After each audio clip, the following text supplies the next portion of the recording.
Halo guys, berjumpa kembali dengan Moti di program Bincang Motivi. Dan ada sebuah cerita, tahun 1998 adalah peristiwa bersejarah bagi bangsa Indonesia. Dan waktu itu ditandai dengan reformasi. Dan reformasi itu berarti tanda berakhirnya Orde Baru. Tahun 1998 saya masih orang baru di dunia audiovisual dan saya bekerja di studio audiovisual Puskat. Waktu itu yang menarik adalah saya membuat program mimbar agama di sebuah stasiun televisi swasta di Indonesia ini. Dan yang menarik dari program mimbar agama ini ada simbol semacam ini, simbol interreligius. Dan saya bersyukur waktu itu saya sudah melihat teman-teman kami mewawancarai Gus Dur. Waktu itu belum jadi presiden, tetapi sudah kita wawancarai.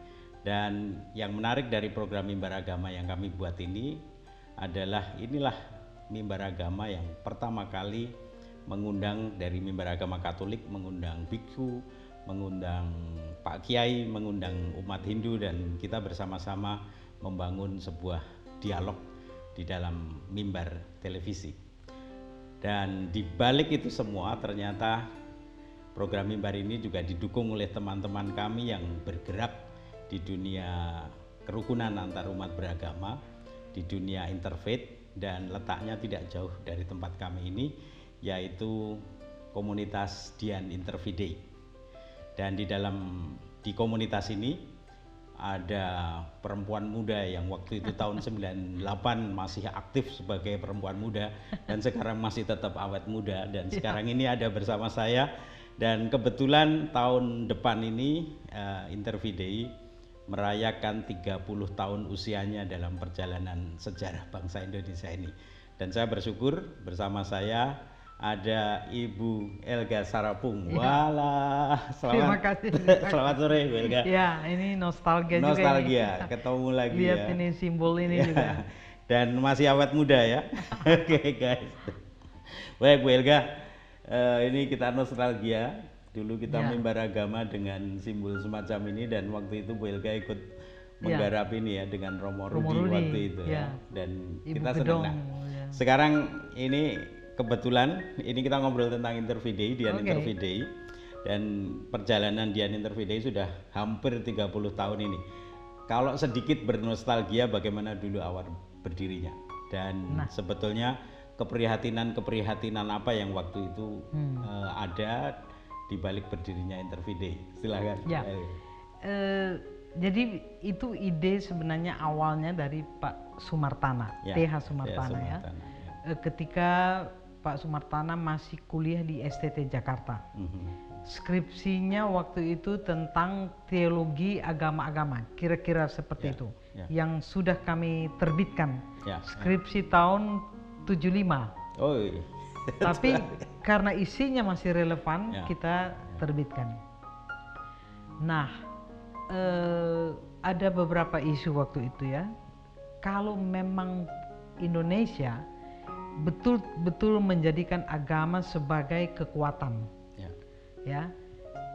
Nah, sementara kita sedang menghadapi berbagai masalah waktu itu, pendidikan, kemiskinan, keterbelakangan, soal-soal kemanusiaan, soal-soal kemasyarakatan, dan itu bukan hanya masalah dari satu orang, individu atau sekelompok orang, agama apa, etnis apa, daerah mana gitu ya.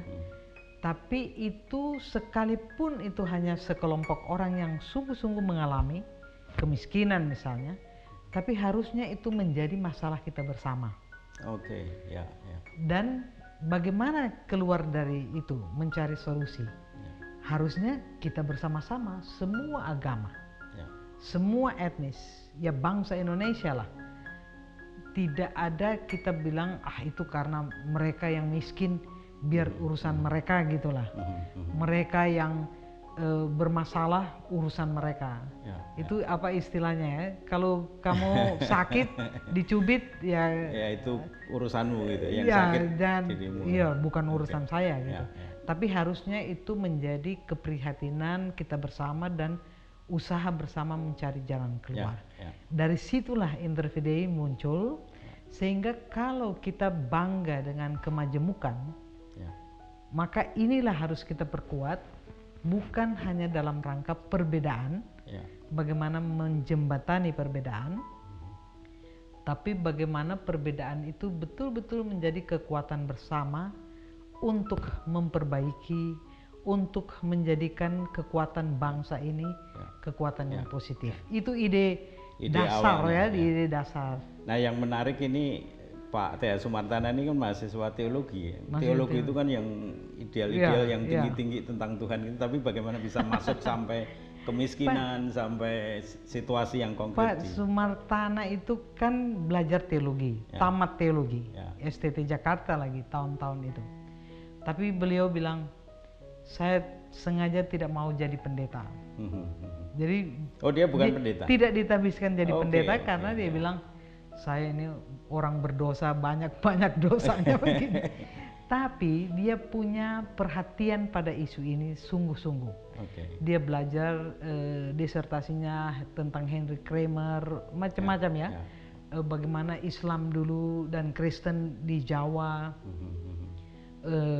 Itu semua dia kupas di dalam disertasinya, dan dia bilang sebenarnya mendirikan Interfide ini sebagai salah satu cara T.H. Sumartana juga untuk melakukan self criticism ke dalam protestantisme di Indonesia. Karena bagi Sumartana, kita kalau tidak bergaul dengan warga negara yang Muslim, kita jadi asing sekali, dan kita membawa sejarah-sejarah yang kolonialisme lah, sangat eksklusif. Karena itu kita harus bergaul, harus bekerja sama, harus belajar bersama dengan warga masyarakat yang Muslim, gitu. Dan itu memang tekadnya ketika selesai di Amsterdam, di Belanda,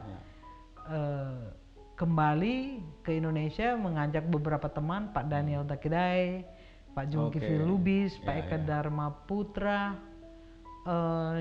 Pak Johan Effendi, yang sudah sangat punya pengalaman juga dalam isu-isu interfaith.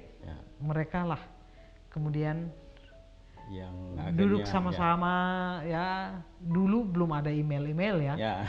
Jadi Pak Daniel di Amerika, Pak Sumartana di Belanda, yang lain di Indonesia masih surat menyurat gitu ya. Yang menarik ini lalu soal agama ini menjadi sangat down to earth gitu ya, sangat Indonesia sangat manusia sekali ya. Iya, dan itu maksud mereka ya. Kita di Indonesia, dari Indonesia harus melahirkan sesuatu. Memang saat itu kan sudah ada inisiatif dari Pak Mukti Ali, jauh sebelumnya, dialog-dialog antar umat beragama, antar agama, tapi yaitu lebih ke tataran elit ya. Tapi sebenarnya dengan kemudian menjadi Interfide, itu betul-betul diharapkan sungguh ke dasar ke masyarakat. Ya.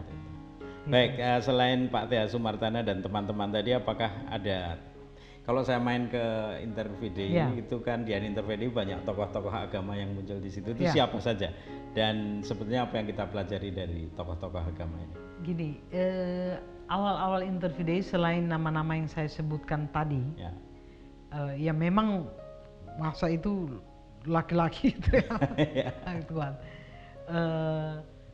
tapi ada Ibu Gedong Bagus Oka. Ibu Gedong Bagus Oka ini, melihat simbol ini saya ingat sekali, seorang perempuan Bali Hindu yang sangat gandian dan sudah sangat terbiasa bergaul dengan agama lain. Teman baik Gus Dur, teman baik Romo Mangun. Sehingga tiga pendekar ini luar biasa pada zaman itu. Kemudian dalam perkembangannya kita berkenalan dengan Romo Rudi di sini, kita mulai dengan mimbar agama-agama waktu itu,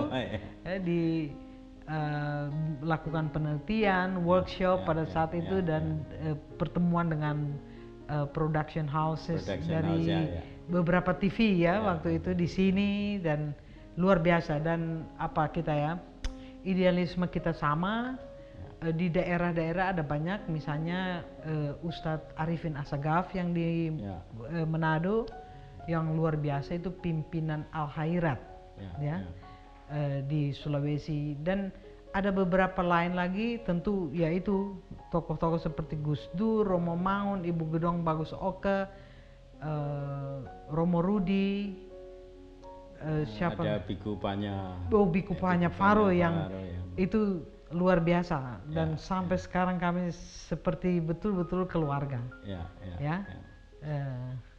Lalu ini, nah cita-cita Interfaith Day itu kan ya kerukunan antar umat beragama yang sederhananya itu. Tetapi ujung lain adalah justru di Indonesia itu yang waktu itu terjadi adalah konflik. Ya, dan itu harus dihadapi oleh teman-teman Interfaith Day di lapangan. Nah ini gimana ceritanya dan apa yang membuat Interfaith Day ini benar-benar turun ke lapangan di wilayah-wilayah konflik itu. Sekarang kan banyak ya, dan akhirnya harus turun sendiri ke wilayah konflik itu.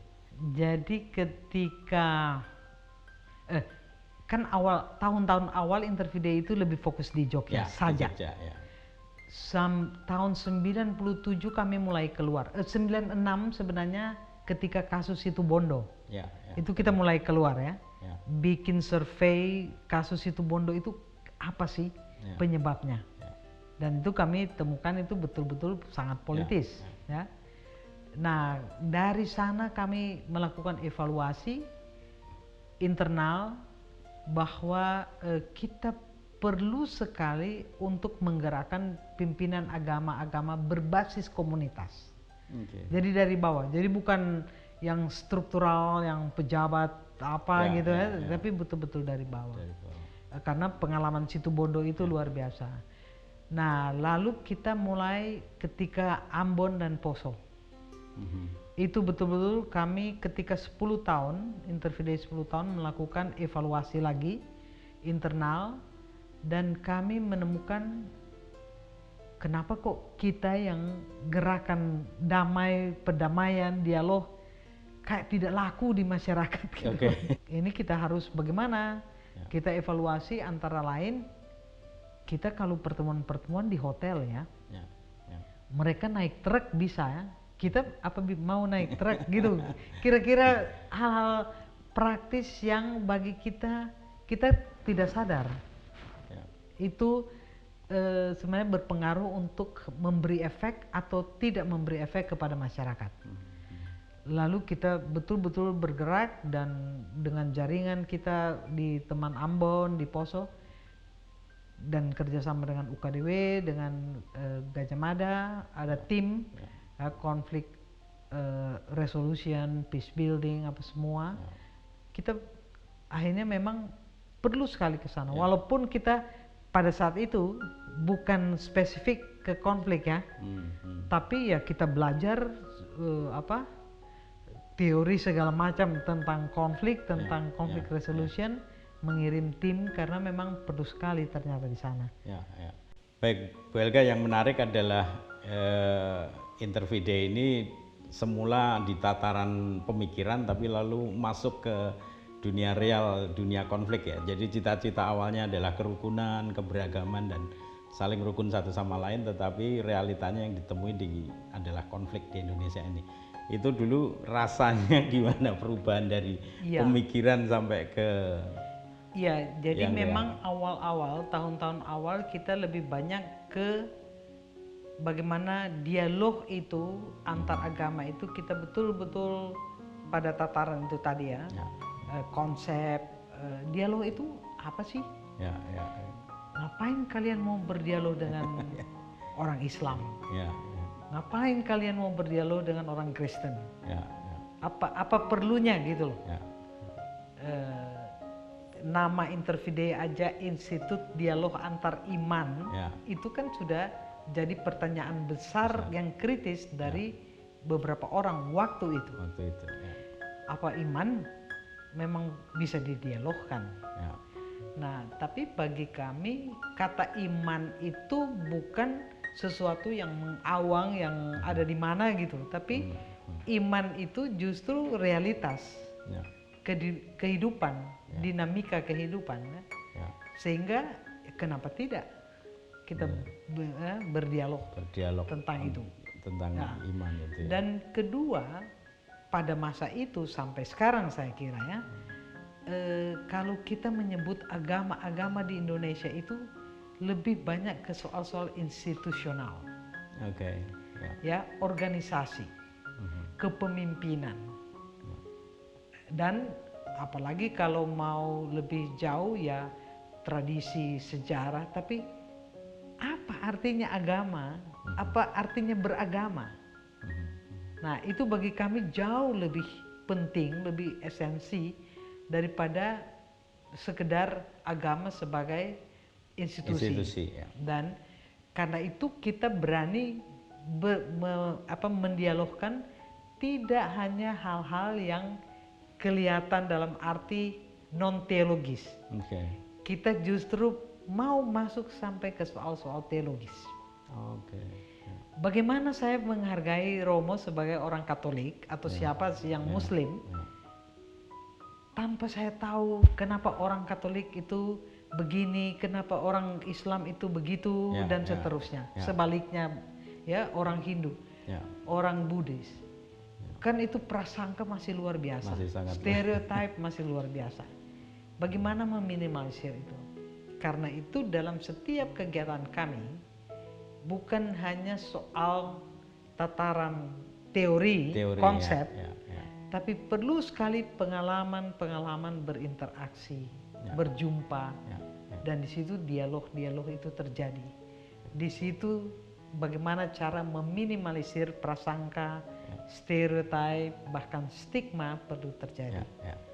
Gitu. Bu Helga sendiri dulu masuk Intervide ini masih mahasiswa atau gimana? Atau masih, saya nggak tahu, masih muda sekali ya, dan lalu kayaknya ada banyak apa saya istilahnya orang-orang muda yang di bawah Intervide yang dulu sering berkumpul berdialog, bisa diceritakan tentang kelompok-kelompok ini? Iya, saya sekolah di Belanda kan.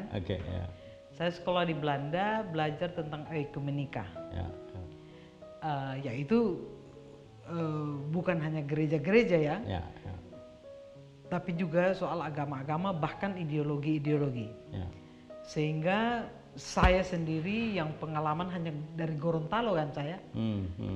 Kalau kekristenan itu paling saya tahu Katolik, Protestan, ada gereja Pantekosta, 1-2 selesai. Wah, ternyata ketika saya pergi sekolah di Swiss dengan Dewan Gereja Sedunia, ya ampun, di dalam kekristenan aja ada banyak. Waduh, sudah dari pakaian, salib, yang macam-macam. Saya pikir kita ini miskin berarti, miskin pengetahuan, miskin pengalaman, ya. Nah, karena itu bagi saya juga itu satu proses yang saya belajar. Kemudian saya lahir besar di Gorontalo. Jadi dengan yang Muslim ini orang asli Gorontalo, orang dari mana, termasuk teman-teman yang Arab, orang Arab, itu sudah biasa saya. Orang Tionghoa yang Buddhis itu sudah biasa. Di Gorontalo kami sangat plural. Nah, ketemulah Sumartana di Belanda dengan beberapa teman. Diajak, saya sudah pendeta waktu itu. Saya sudah pendeta, dan ya akhirnya saya mengambil keputusan untuk di sini, untuk pindah ke Jogja, bergabung. Dan ya lama-kelamaan saya merasa ya mungkin saya pendeta untuk semua agama-agama. Ya, dalam arti itu tadi ya, spirit interfaith. Dulu ada banyak kelompok orang muda yang berdialog ya di bawah naungan Intervide. Apakah masih bisa diceritakan? Iya, jadi memang awal-awal Intervide pengen fokus kepada pemuda, mahasiswa dan aktivis. Dan tahun-tahun itu untuk Yogyakarta sangat relevan, sangat cocok. Dulu kalau kami ada diskusi, apalagi kalau narasumber Romo Mangun, Arif Budiman, siapa, MH waktu itu ya, Romo Sindu, wah itu sampai di luar, di halaman itu kan orang duduk dan kita lesehan makan kacang rebus, Ya, tidak ada snack-snack sekarang roti-roti, arem-arem atau apa. Dulu kan kacang rebus gitu ya. Dan sering ada Intel. Oke. Sering ada Intel. Kadang-kadang kita ya mari bapak-bapak daripada di luar lebih baik masuk ke dalam makan kacang rebus gitu kan, sambil dengar gitu. Dan karena memang kita mau fokus pada pemuda dengan alasan bahwa bagaimana mensosialisasikan ide-ide tentang dialog antar agama itu, nah pemuda inilah, aktivis dan mahasiswa inilah kelompok yang paling cocok Ya, untuk kelompok. kita bisa harapkan Fokus, ya. bisa mensosialisasikan itu, Ya. gitu. Ya. Sehingga masa-masa itu memang betul-betul pemuda. Jadi dulu Intervideo masih dianggap kan ya organisasi berbahaya. Iya. Dan saya kira hampir sama dengan kita membuat mimbar agama bersama-sama itu dulu. Iya, Saya kira Orde Baru adalah agama itu harus terkotak-kotak. harus. Tidak ada dialog karena itu akan mengganggu keamanan gitu Ya. kan. Lalu ketika kita tampil dengan berbagai agama di mimbar Katolik mengundang seorang kiai, Iya. mengundang seorang biku itu lalu menjadi ini apa nih gitu. Ada sesuatu yang baru tetapi belum disadari gitu ya. Dan ini sebelum reformasi saya kira. Iya. Tapi sekarang menjadi lebih terbuka ya, Iya. saya kira Karena situasinya. satu contoh misalnya, dulu kan orang masih merasa tabu Ya, menggunakan istilah dialog antar iman. ya, ya, Tapi sekarang di mana-mana orang menggunakan itu. betul. Karena maksud kita dengan iman bukan sesuatu yang abstrak, yang apa gitu, di mana bikin apa hubungan dengan agama dan seterusnya. ya. Tapi ketika kita menjelaskan ya, dan orang semakin mengerti bahwa iman itu bukan sesuatu yang abstrak. Ya, ya. Iman itu adalah kehidupan kita. Nah, istilahnya begini, saya selalu pakai penjelasan ini. Agama tanpa iman itu kosong. Kosong ya. Oke. Hanya institusi itu. Nah, urusan kita bukan tentang institusi. Ya, Kalau mau betul-betul beragama dan menjalankan itu dalam kegiatan kehidupan sehari-hari. sehari-hari. Karena itu bagi kami perjumpaan itu sangat penting, termasuk dalam dunia pendidikan. Oke. Kalau kita tidak pernah berjumpa guru agama Kristen tanpa pernah berjumpa dengan guru agama yang lain dan berinteraksi ya, Berinteraksi. dia hanya yaitu buruh ajar aja, Ya, betul. gitu kan, Ya. jalanin aja kurikulum. Baik, sekarang kalau kembali ke pengalaman-pengalaman sebagai resolusi konflik gitu yang dialami oleh Intervideo. Sebenarnya pola-pola konflik apa saja yang ada di Indonesia ini yang akhirnya ditemui oleh Intervideo di lapangan? Nah, itu banyak. Ketika Ambon Poso, banyak analisis, orang melakukan penelitian mengatakan ini bukan konflik agama kok. Ya. Ini politik dan ekonomi. Oke. Tapi bagi kami itu agama juga ya, bahwa ekonomi dan politik memang bagian dari yang menjadi penyebab dan pemicu, kemudian eskalasi macam-macam. Tapi ada faktor agama. Artinya ada sesuatu dari aspek agama yang masing-masing tidak terinternalisasi. Kalau ekonomi dan politik pemicu atau karena mereka dipakai atau rekayasa apapun alasannya, kenapa kamu mau membunuh dan mengatasnamakan Islam dan Kristen? Berarti ada sesuatu yang tidak beres di agama. Pemahaman, ya, internalisasi, kekristenan itu harusnya hidup gimana? Nilai-nilai apa? Ya, walaupun kesulitan ekonomi orang bisa bujuk kasih duit, tapi apakah tega kamu mau pergi membunuh orang lain? Ya, yang kalian sudah tahu, kadang-kadang saudara, itu yang terjadi. Nah, di situ kami masuk. Bagi kami tidak, ini kita harus masuk juga dari pintu agama-agama, seperti itu. Oke. Ya. Lalu kesulitan-kesulitan apa yang dihadapi Intervidei dalam usaha menciptakan perdamaian sungguh-sungguh di tengah konflik itu? Ya memang tidak mudah, tapi bisa. Tidak mudahnya itu begini, pengalaman kami di Poso misalnya ya, waktu itu kan mempertemukan pimpinan-pimpinan masyarakat. Nah itu berangkat dari mulai dengan pengetahuan. Kalau pengalaman berinteraksi sebenarnya mereka kan sudah sering ya. Sudah sering. Tapi ketika itu dipengaruhi dengan provokasi, semua itu jadi bukan hanya tembok, tapi itu stereotipnya kuat, menajam, ya, prasangka-prasangka itu menajam yang dikipas-kipas, kipas-kipas sehingga itu tidak mudah untuk meyakinkan orang-orang bahwa harusnya kalian itu kuat, tidak mudah terprovokasi, gitu. Waktu Ambon, ketika raja-raja seluruh Maluku datang ke Yogyakarta ada kerjasama Pemda Jogja dengan mahasiswa-mahasiswa Maluku di sini untuk satu acara kebudayaan di mana ada 5 hari juga pelatihan.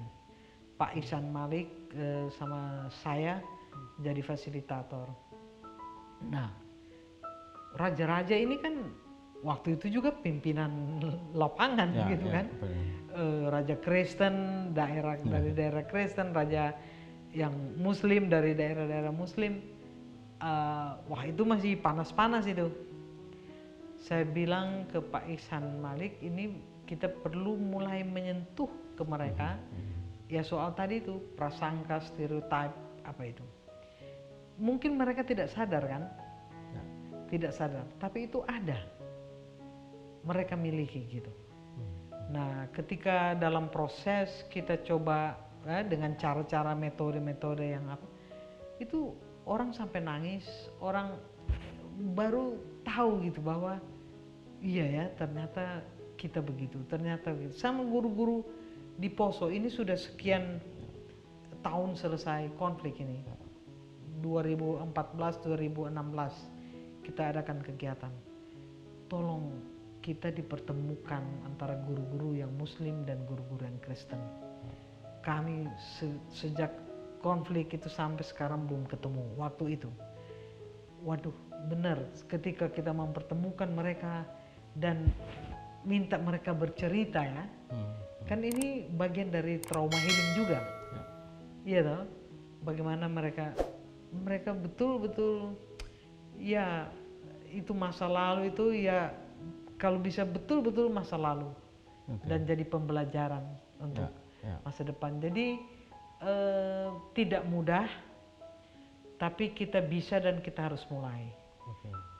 Selain kami ya dengan ada beberapa unsur misalnya soal-soal kesulitan, dia tidak gampang berjumpa dengan orang-orang yang kelompok-kelompok yang eksklusif ya. Mempertemukan orang itu.